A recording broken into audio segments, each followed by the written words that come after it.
So today is Friday, March 20th, and you're watching.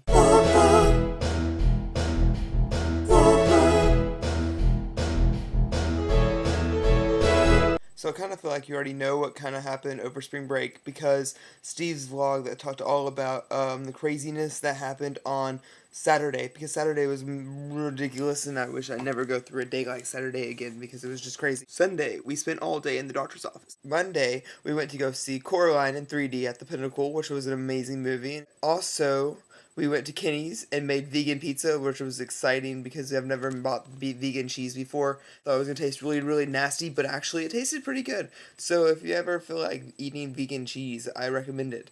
Tuesday, I had some friends over. Nate and Kenny came over to my house, and we played Clue, and we played Risk, and I totally pwned it. We played the killer game in my house, and the killer game is basically like hide and go seek on steroids. You turn off all the lights in the house, and you make sure all the doors are open, and it's kind of like you hide, but not for very long, because you always have to be moving, and the person who's it is actually the killer, and the killer runs around and tries to kill people without them knowing where he is. So you end up running into people and screaming and then running away.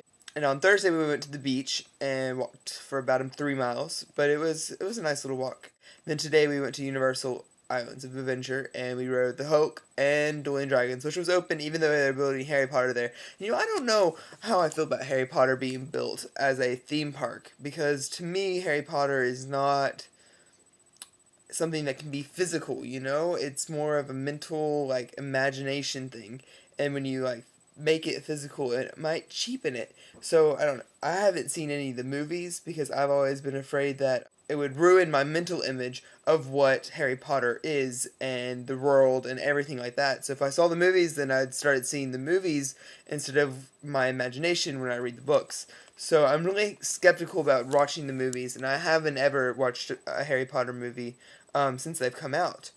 But I was wondering if I should go to Universal's Hogwarts and Hogsmeade and that whole world they're setting up there, because it sounds really interesting. But visiting today and I saw the foundations for Hogwarts and I saw like them building and stuff, I became kind of skeptical because I don't want it to cheapen what the book already made, and I feel like that sometimes it can actually do that. One more thing. We were standing in line at Spider-Man, the first ride we went on, and it was the most awkward line I've ever stood in. And all of a sudden, this really crazy guy comes up behind me, taps me on the shoulder, and goes, "Where'd you get your beads?" And I was like, "Oh, these, I made them myself. I got them at like a head shop in Knoxville." And he was like, "Oh, well, my beads came from slaves 200 years ago." And I was just like, "Okay, that's odd." And then he kept talking to me about my beads, and he goes, "How did you learn how to weave those?" And I said, "Oh, I just looked up on the internet, hemp necklaces." He goes, "Oh, I used to smoke my hemp." It was really awkward, and then every switchback we'd like see each other, and like I would try to avoid him, and then he would try to talk to me, and then there were these kids behind us that kept trying to cut us in line, and that was really, really annoying, and they kept touching us and like trying to steal our wallets. Apart from that, we're leaving tomorrow to go back to Knoxville, and then Steve's leaving on Sunday to go to Indiana. I'm going back to school on Sunday, so I'll be back in my normal location. By the way, this is Steve's sister's room, and we're at Steve's house in Oviedo, Florida. I think that's everything. I hope everyone has a good week, and I'll talk to you later.